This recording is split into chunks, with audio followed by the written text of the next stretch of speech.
So I guess this is where you relax even further. Although the whole talks are aiming at relaxing any sense of identification, any sense of engagement with the grasping mind.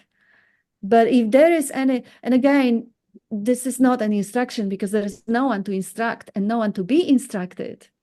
But what all those talks are about is bringing that frequency and hoping that it will resonate.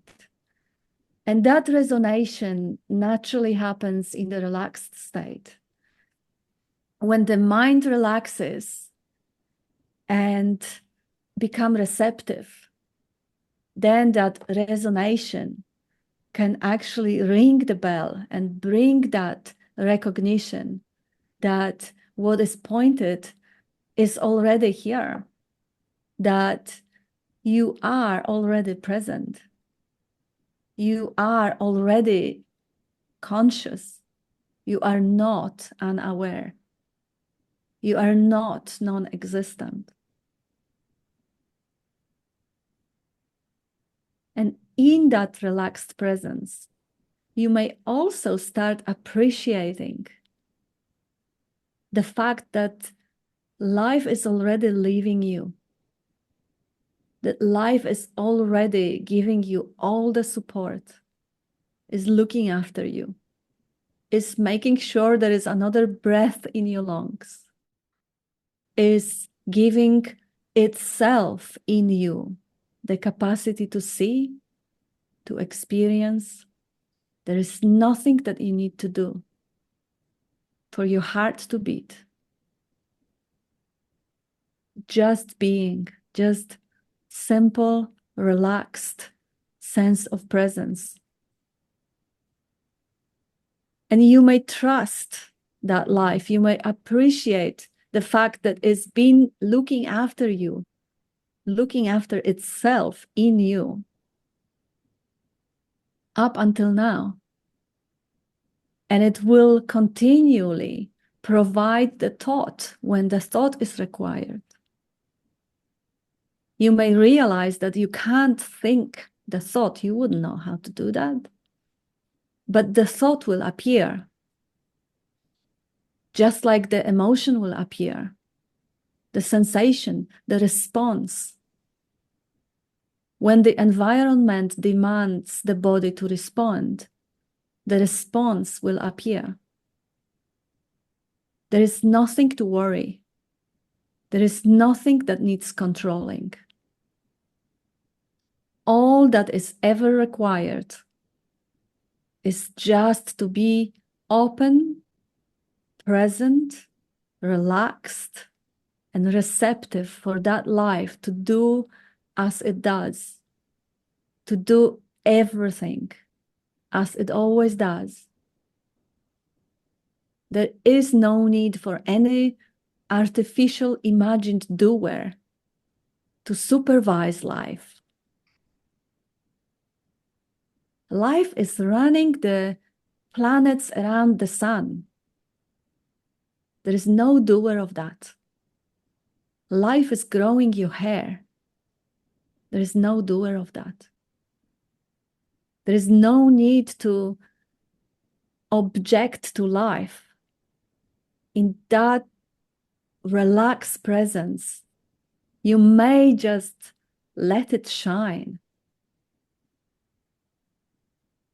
Just find that open space of curiosity.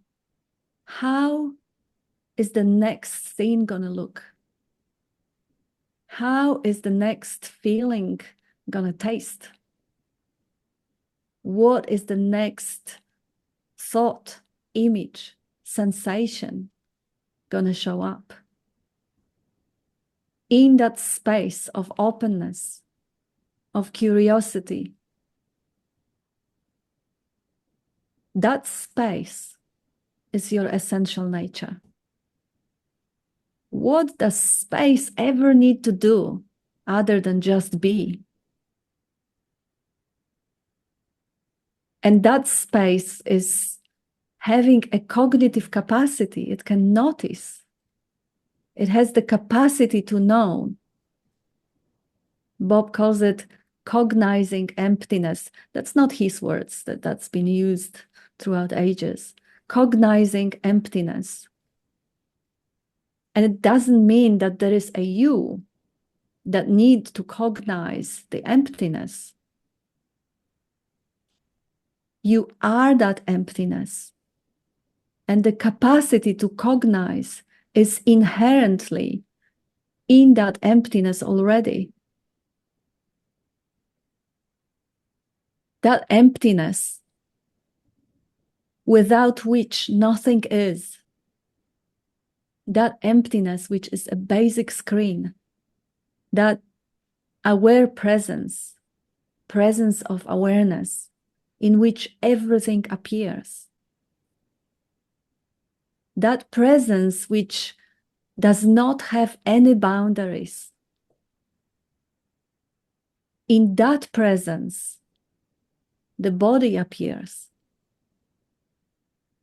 In that aliveness, in that spacious field of knowing, all the dreams, projections, past, future, all of that arises in that which you are. In that pure singularity of existence. You are first. Only then, on that presence, on that radiance, that luminous aliveness, everything else shows up. Everything else is secondary. Doesn't need attending to right now. When it does, it will make itself evident. You can completely rest in trusting that right now, that aliveness is all there ever is. The idea of self can only exist because of that field, open, limitless, timeless, ageless field of knowing. And that idea of self is present sometimes and is absent other times. But you always are. The existence always is. The awareness of existence always is. And that is your essential nature. You need the thought to believe that you are an object. Without the thought, you just are. Can't stop it, can't deny it. Even when you dream at night, even when you dream during the daydream, that presence, that isness is always first. Even when the attention goes to the imagined future or to the memories, the isness, the existence is always first. The content of it changes, but the existence is always there. Even if the content is a memory of being a child or imagination of being a dying old man or woman, that presence is first. And it is right here. Everything happens in that presence, and the presence is first. Relaxing into it, staying completely one with that field, with that space, as that space,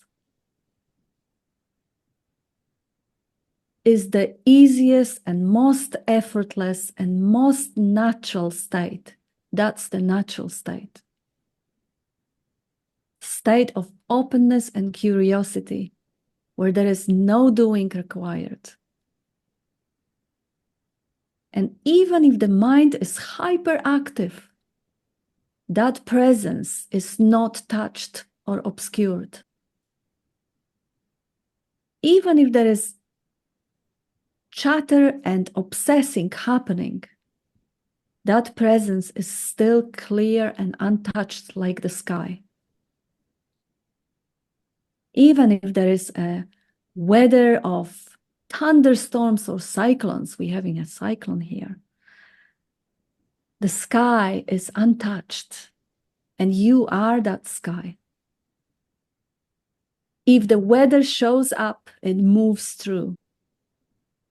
There is always, and always is now, a possibility to relax back to that space-like awareness. And nothing can threaten it. Nothing can touch it. If there is relaxed attention, the connection is never broken. The life is always underlying and underneath. That space is always there. Even if all of the attention is scattered around, you as life are untouched.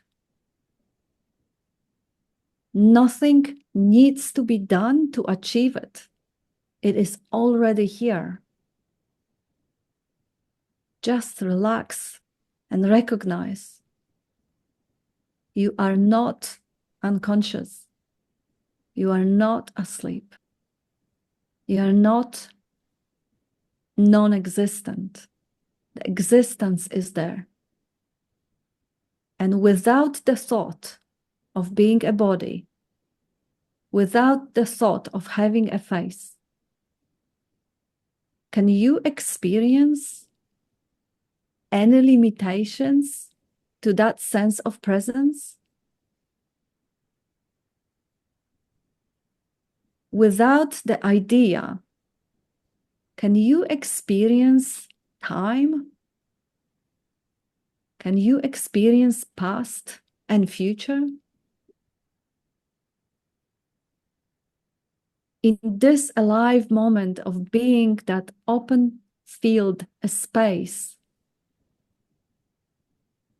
can you experience any boundaries, separation, and limitation in any other way than just imagining?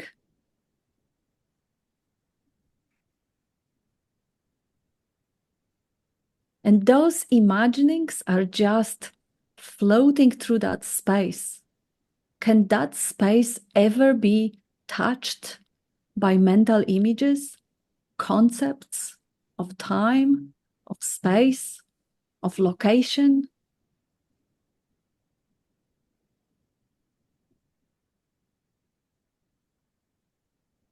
You are forever free. Even if there is an image or idea that you are not,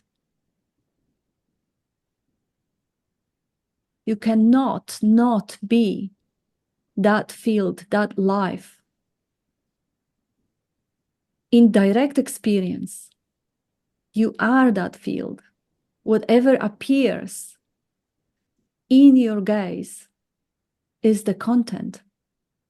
Whatever appears in the imagination is the content. You are prior to that. Whatever appears in the field of hearing, whatever sound appears, the mind can tell you, oh, this is far away, and this is nearer, this is closer. They all appear in that which you are. You are, and the sounds appear in it, in that field that you are. They don't appear in your head or outside the head. You are, and everything else appears.